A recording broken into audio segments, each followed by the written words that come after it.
Los continuos cambios en el mundo del trabajo y fundamentalmente los relacionados con la crisis económica suponen nuevas fuentes de estrés para los empleados.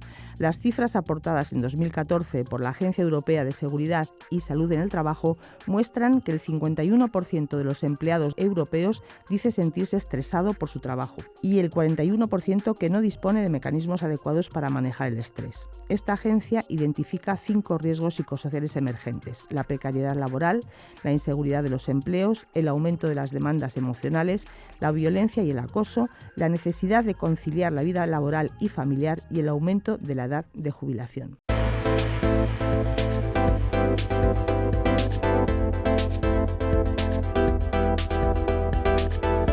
En Sin Distancias vamos a hablar hoy de estos riesgos y de su impacto para la salud laboral con la ayuda de una especialista en este campo, Amparo Osca.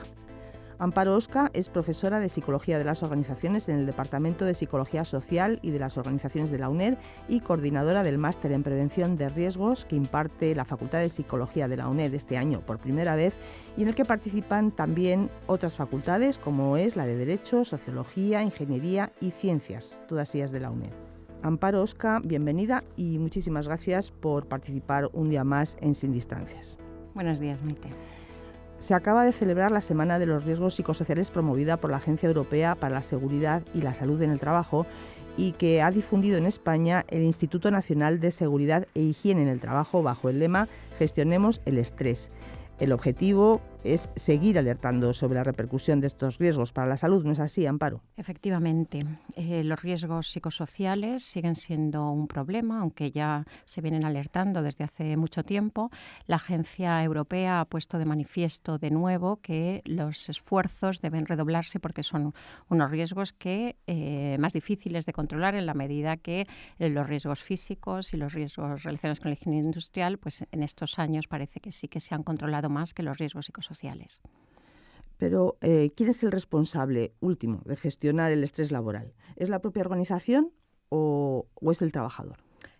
A ver, los responsables, según la legislación, la Ley de Prevención de Riesgos Laborales, que va a cumplir en el próximo año cumple 20 años, desde el 95, plantea que los responsables son los gerentes de las empresas, los directores son los responsables de introducir las medidas que permitan a los empleados que no tengan estrés, es decir, es un planteamiento preventivo, identificar los riesgos y poner las medidas necesarias para que los riesgos no afecten a la salud. Como si fueran los riesgos tradicionales. Efectivamente, es decir, si hubiera un escape de gas en una empresa, pues el responsable sería aquel que no ha puesto los mecanismos necesarios para que ese escape no se produjese. ¿Cuál es la incidencia del estrés laboral entre los trabajadores y cuál es su impacto? ¿Qué cifras manejamos al respecto? Pues las cifras son realmente, invitan a la reflexión porque se calcula que después de los trastornos musculoesqueléticos, el estrés es el problema de salud más frecuente entre los trabajadores europeos. Entre el 50 y el 60% de los días de trabajo perdidos se deben o se atribuyen al estrés laboral. Y las encuestas europeas muy recientes señalan que tiene que ver con lo que ya hemos hablado también en otros programas relacionados con este tema, la precariedad laboral, las largas jornadas de trabajo o la excesiva carga de trabajo y sentirse intimidado o acosado en el trabajo son los riesgos que puntúan más altos en las escalas pasadas, en las escalas que se han administrado a los trabajadores, como digo, a trabajadores de toda Europa. Recordemos que en nuestro país hay legislación al respecto, que además precisamente va a cumplir años ahora. ¿Qué balance podemos hacer? Pues como decíamos antes, así como se ha avanzado mucho en los riesgos físicos y relacionados con la higiene industrial, los riesgos psicosociales siguen siendo la hermana pobre del ámbito de la prevención. Sobre todo también hay que tener en cuenta que las condiciones laborales, la crisis económica está haciendo que el contexto laboral sea especialmente agresivo para todos los trabajadores. las personas temen, los empleados, los que tienen trabajo porque tienen trabajo, pero muchos temen perder su puesto, y ese es uno de los estresores más importantes, la inseguridad. Eso, como consecuencia de la crisis, pues ha agravado la situación. Entonces, como digo, aunque hay legislación, pues hay una serie de variables del contexto laboral que están agravando todavía más los riesgos tradicionales de sobrecarga, de falta de especificaciones claras a la hora de realizar las tareas, de falta de comunicación, etcétera, etcétera. Sí, quizá antes la sobrecarga de trabajo podría ser uno de los factores estresores más importantes, ahora a lo mejor es precisamente la precariedad o el miedo a perder el trabajo. Efectivamente, están todos relacionados, es decir, que de alguna manera una de las características de los riesgos psicosociales es esa, es decir, que están todos muy vinculados. Entonces, el miedo a perder el empleo hace que te sobrecargues probablemente mucho más de lo que tendrías que hacerlo, que las presiones que recibas por parte de tus jefes o de tus compañeros hagan también, pues eso, que la carga de trabajo, que la percepción de sobrecarga sea excesiva. Son varios los espacios de radio y de televisión de la UNED en los que Amparo Osca y otros especialistas han tratado de este asunto. Programas que están disponibles para todos los interesados en Internet, entrando en canal.uned.es. Para buscarlos, se puede poner en palabras clave el nombre de Amparo Osca, entre comillas, y aparecerán todos los programas emitidos desde 2008. Y antes de esa fecha, que también los ha habido, se pueden buscar en teleuned.com. Bueno, Amparo, ¿y qué caracteriza los riesgos psicosociales frente a otros riesgos para que sean tan difíciles de abordar o generen tantas suspicacias? Pues podemos, si quieres, empezar por definir qué es un riesgo psicosocial. Para entender la complejidad del concepto, son riesgos que tienen que ver con el diseño del trabajo y la gestión de las organizaciones o de las empresas, así como del contexto social y ambiental, y que suponen o tienen el potencial de causar daños psicológicos, sociales y físicos. La diferencia entre los riesgos físicos y los riesgos psicosociales es que los riesgos físicos los riesgos físicos se producen, es decir, como decíamos antes, para el caso del escape de gas. Es decir, un escape de gas, independientemente de la situación donde se produzca, el efecto es claro. Sin embargo, el riesgo psicosocial está vinculado a una situación concreta, ¿vale? Es decir, un mal sistema de gestión no es generalizable. Otro aspecto importante del riesgo es que no es inmediato. Si lo comparamos también con el escape de gas, el efecto del escape de gas es inmediato, el riesgo psicológico tiene un efecto a medio y a largo plazo. De ahí las dificultades también de que se perciban claramente cuáles son sus efectos. Es también más difícil establecer el grado de peligro en una persona concreta porque hay muchas variables que están modulando sus efectos.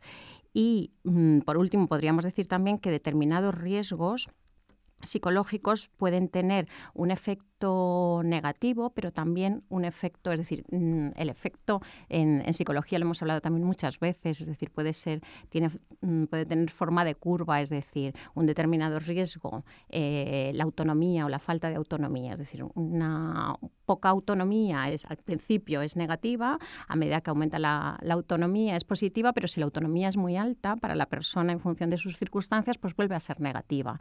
Entonces, se diferencia también de los riesgos físicos en eso, es decir, que el efecto no es directo, no es tan claro como los riesgos, como otro tipo de riesgos. O sea, son más difíciles de identificar. Son más difíciles de identificar, de medir y de saber cuál es el efecto directo. De alguna manera, lo que se pone de manifiesto en la campaña y en los carteles de la campaña, si alguno de nuestros oyentes tiene posibilidad de verlo, la campaña europea, la imagen es un hilo enmarañado, ¿no? Entonces, la idea es desenmarañar el hilo de los riesgos, porque son riesgos que están muy relacionados unos con otros. Se puede ver todo esto en la página de la Agencia Europea para la Seguridad y la Salud en el Trabajo. Y del Instituto Nacional de Seguridad e Higiene, que es la agencia española encargada de todos estos temas. ¿Qué aporta la psicología y la investigación en este campo para precisamente desenmarañar este hilo? Yo creo que tenemos que decir que si desde el 95 tenemos una legislación, la psicología ya viene planteando este tema desde hace mucho tiempo, como planteábamos antes. ¿En qué hemos avanzado? ¿En qué ha avanzado la investigación? Que yo creo que eso es importante.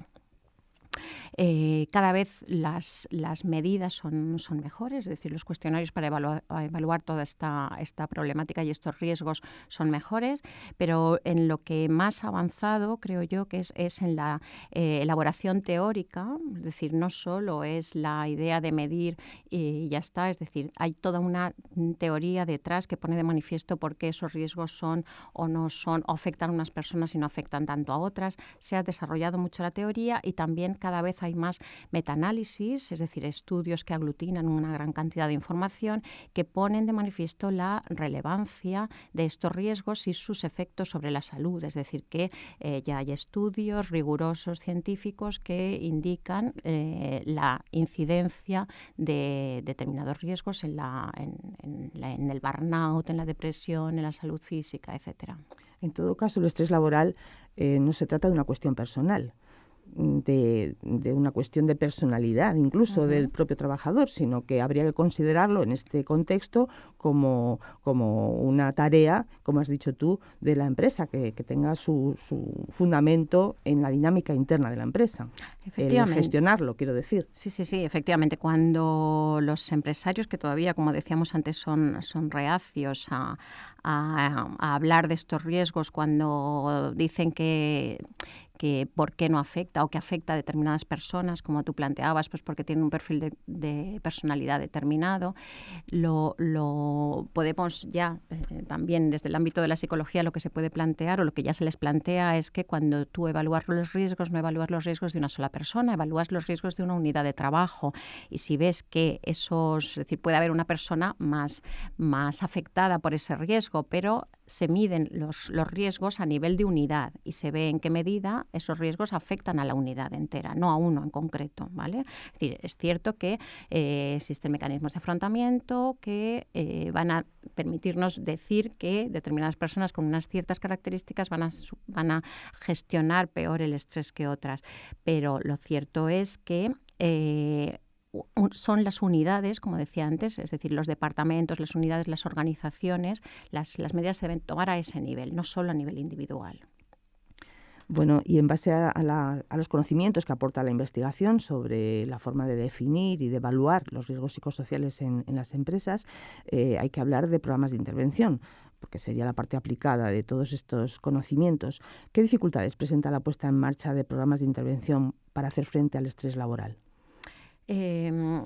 Pues los problemas, volvemos a lo que estábamos planteando, es decir, lo que se viene a decir es que no existen instrumentos de evaluación todavía que permitan identificar los riesgos. Ese no es el caso. Yo creo que lo que sucede y es lo que se viene alertando desde sindicatos, desde el contexto social, es que lo que existe es voluntad.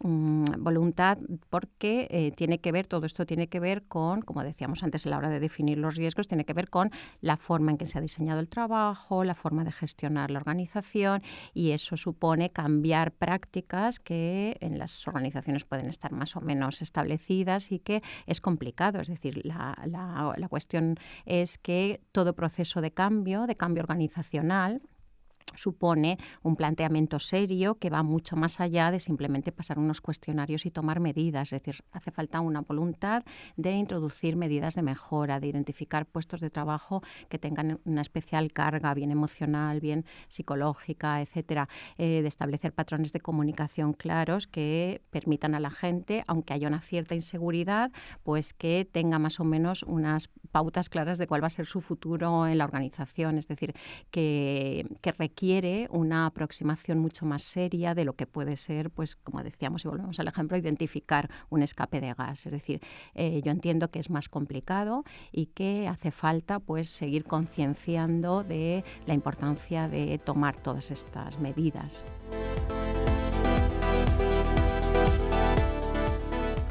Estamos en Radio 3, en Sin Distancias, en el tiempo de Radio Educativo y Cultural de la UNED. Nos acompaña Amparo Osca, profesora del Departamento de Psicología Social y de las organizaciones de esta universidad.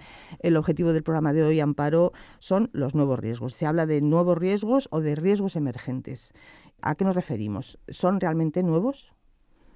Pues bueno, algunos son nuevos o, como decíamos antes, por el tema de la crisis, pero la crisis lo que ha hecho ha sido acrecentar el impacto de riesgos que ya existían. Sí que es cierto que la agencia habla de riesgos emergentes, que tendrían tres características. Son riesgos que previamente no existían en la magnitud que existen en estos momentos, que el número de personas o de empleados expuestos a estos riesgos es importante y que están causados por cambios tecnológicos, por procesos organizativos o por cambios sociales. Es decir, la introducción de las nuevas tecnologías, de los dispositivos móviles, hace que pues supone una sobrecarga de trabajo para muchos empleados. Pues ese tipo de riesgos serían los que consideramos emergentes. Entonces tienen que ver, como digo, con tecnología, con cambios sociales, y uno de los riesgos también es se hablan de 5 riesgos, todos los relacionados con las nuevas tecnologías, con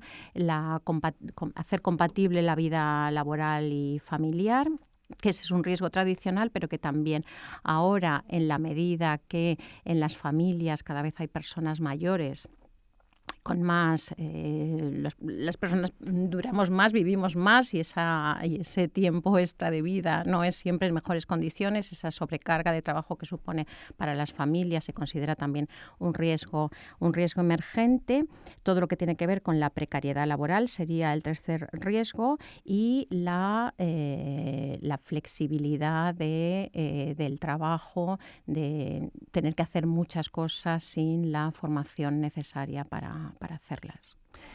También hay que hablar del presentismo, de la cultura del presentismo. Los empleados no faltan a su trabajo, incluso estando enfermos, y esto, que en principio se puede considerar como una muestra de implicación en el trabajo, como algo positivo, pues tiene también consecuencias negativas.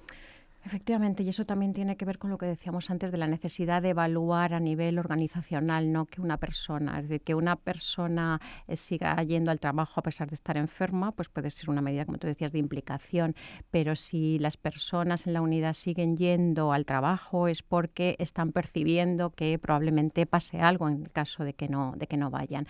Las medidas a nivel organizacional lo que ponen de manifiesto es que la depresión, el desánimo también se contagian, igual que se contagia una gripe.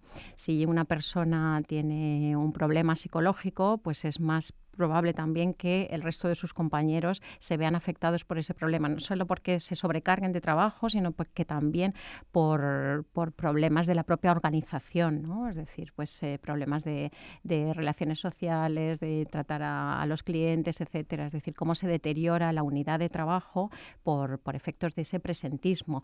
Incluso se calcula que es 5 veces, los gastos que genera el presentismo son 5 veces superiores a los gastos que genera el absentismo. Es decir, que es un problema, como digo, importante y que se ha acrecentado recientemente. Es decir, sería un riesgo emergente en la medida en que la gente no falta al trabajo ahora. ¿Hay sectores más vulnerables que otros? Hay sectores más vulnerables, aunque en general los riesgos físicos, es decir, pues lo que decíamos, la sobrecarga de trabajo física, ¿no? Se disminuye porque las máquinas pues han hecho que los trabajos sean menos costosos a nivel físico. Los riesgos psicosociales aumentan. ¿Por qué? Pues porque cada vez la atención al cliente, a clientes es mayor, es decir, el sector servicios ha aumentado, y todo lo que tiene que ver con las relaciones sociales se convierte en un riesgo. La violencia en el trabajo en determinados sectores, como por ejemplo la sanidad, la medicina, es decir, los clientes o los pacientes, cada vez estamos, pues eso, demandamos más, a lo mejor lo hacemos desde posturas menos serenas que en otras épocas, también como consecuencia del deterioro de los servicios sociales, y eso supone un riesgo importante, como digo, en determinados sectores de cara al público, es decir, que deben atender a clientes, a usuarios. El impacto ha sido realmente grave. Y yo creo que hay que comentar el caso de la empresa de Telecom en Francia, por la ola de suicidios que se produjo en un momento determinado. El caso, nuestros oyentes pueden seguir la prensa, es decir, entre se produjo como consecuencia la ola de suicidios, no solo en France Telecom, también en la empresa de correos en Francia, produjo una serie de suicidios que, como digo, se pueden seguir en la prensa y que son lo suficientemente graves como para no ser serios en este planteamiento. Es cierto también, y lo quiero decir al comienzo, que el suicidio es la tercera causa de muerte entre la población en Francia, ¿vale? Pero además de eso, lo cierto es que eran suicidios que se producían en el ámbito del trabajo, ¿vale? Es decir, y además estas personas que se suicidaban dejaban cartas explicando por qué lo habían hecho, y era por la presión a la que se sentían sometidos como consecuencia de los despidos que se produjeron al ser privatizada la empresa. Es decir, se despidieron casi a una cuarta parte de la plantilla, lo que supone, pues claro, que el resto, los que se quedan, los supervivientes, de los que hemos hablado también en otros programas, los supervivientes de la reestructuración tienen que asumir esa sobrecarga de trabajo, y eso supone, unas dificultades de gestionarlo importantes. Y no solo eso, sino que además lo que se les obligó, es decir, además de la sobrecarga de trabajo, el problema era que hubo muchos, se hicieron traslados forzosos, ¿no? Es decir, se les trasladaba de empresa, de ciudad, con lo que el aislamiento social pues también supuso un deterioro de la situación vital de las personas. ¿Y qué pasó con aquello, Amparo? ¿La empresa o las empresas tomaron alguna medida? Pues claro, si se tiene en cuenta que hubo casi 60 muertos entre 2006 y 2010, hubo más de 60 muertos, pues claro, eso supuso una alarma social y se introdujeron medidas en la empresa que fundamentalmente pasaron por poner de manifiesto todo lo que venimos diciendo pues los psicólogos en todos estos años y lo que acabamos de comentar. Es decir, lo que se hizo fue reforzar con psicólogos de los departamentos de recursos humanos para identificar qué estaba pasando y también crear unidades de mediación en las cuales pues los empleados planteaban qué es lo que estaba pasando con sus puestos de trabajo y se introdujeron medidas tendentes a evitar estas situaciones. ¿Y qué otras medidas? Por ejemplo, también se ha hablado de círculos de salud, ¿no? Efectivamente, de alguna manera de lo que se trata es de que, como es una base, es decir, lo que estamos planteando es que los programas se basan en programas de cambio, son programas de cambio organizacional. Los círculos de calidad ha sido un programa de mejora de la calidad, pues eso se aplica al tema de la salud, es decir, un círculo, es decir, un grupo de personas que se reúnen para ver la forma de mejorar su trabajo, de identificar qué riesgos están viviendo desde su propia situación, círculos en los que están representados todos los agentes sociales, es decir, pues eso, la patronal, los sindicatos, etcétera, y entonces entre todos identifican qué es lo que está pasando y cómo se puede manejar esa situación desde la perspectiva de la mejora, es decir, no es poner a nadie en el ojo, es decir, es identificar cómo mejorar la situación. ¿Hay algún país de referencia en todos estos aspectos? Quiero decir, por ejemplo, Francia puede ser un país que esté respondiendo de alguna manera, de una forma eficaz y práctica a todos estos problemas. Pues la ola de suicidios que hubo es cierto que se paró, es decir, ha habido algún caso más, pero es cierto que se vieron que esas medidas eran eficaces, ¿vale? Entonces, si se sabe que esas medidas son eficaces, pues bueno, la cosa es intentar implantarlas. También es muy llamativo el acuerdo al que llegaron algunos sectores patronales con los sindicatos en Francia, precisamente, sobre la necesidad o la obligación de que los ciertos trabajadores desconectaran sus móviles y sus ordenadores durante 11 horas al día. O sea, prohibido conectarse con la oficina durante 11 horas al día y durante 35 horas los fines de semana. Entonces, esto está rigiendo ahora. Lo que pasa es que hay personas que dicen que esto es como, bueno, en vez de un avance puede significar un cierto retroceso en el sentido de que de alguna manera está implícito el hecho de que el trabajador está disponible siempre y que entonces están regulando unas ciertas horas obligatorias de no disponibilidad. Sí, es la sobrecarga de trabajo, es decir, el organismo necesita recuperarse de una situación de trabajo normal y, como decíamos antes, los dispositivos móviles lo que hacen es que continuamente se nos esté llegando correos, es decir, pues a los profesores, para ponernos de ejemplo, pues claro, los alumnos nos mandan mensajes a cualquier hora del día, es decir, el que quiere estar continuamente respondiendo a mensajes puede estar haciéndolo, es mucho mejor establecer unas horas, es decir, dejar claramente dicho que se van a contestar mensajes de tal a tal hora y después hacer otro tipo de tareas. Es decir, el continuamente estar pendiente de la información que te llega de los dispositivos móviles y tal, pues hace que, claro, que la sobrecarga de trabajo te colapse. Para terminar, me gustaría que nos comentaras cuáles son los retos tanto de cara a la investigación y de cara a la aplicación de esos conocimientos que genera la investigación que se abren a partir de ahora sobre este asunto.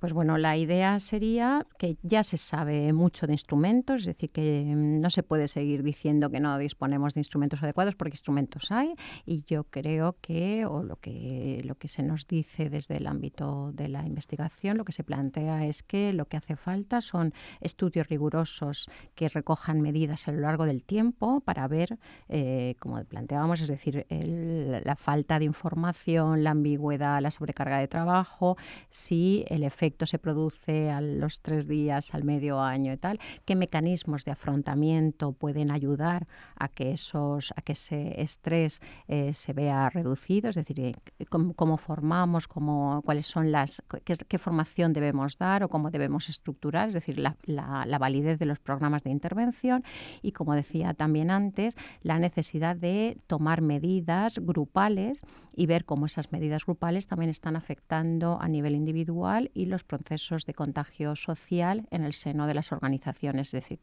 de ahí que la psicología del trabajo, la psicología social tenga mucho que decir en este ámbito. Yo creo que lo que falta, en definitiva, es es decir, no se trata de que alguien en la empresa pase un cuestionario y ya está. Se trata de que las personas responsables de este tema tengan una sólida formación en el ámbito de la psicología. Yo creo que tenemos que reivindicar la formación de los profesionales, la formación psicológica, para poder identificar mejor este tema y que no sigamos, que dentro de 20 años no volvamos a seguir hablando de riesgos psicosociales, porque es un poco triste eso, es decir, que después de 20 años pues sigamos igual. Y que la gestión del estrés además es algo rentable para las empresas. Efectivamente, también la Agencia Europea también dice que por cada euro que se invierta en salud laboral se recuperan 5, es decir, que no solo tienes que implantar estas medidas, no solo porque si no es decir, estás incumpliendo la ley, sino que hay que verlo desde el punto de vista positivo, es decir, que es rentable y que se ha demostrado que es rentable invertir en salud. Pues nada más, muchas gracias, Amparo Osca Segovia, profesora del Departamento de Psicología Social y de las Organizaciones de la UNED.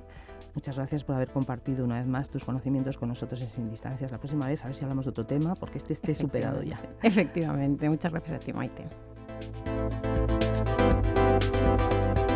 Si les ha gustado este programa u otros en los que hemos analizado estos temas con Amparo Osca, recuerden que pueden recuperarlos en canal.uned.es y los más antiguos en teleunet.com.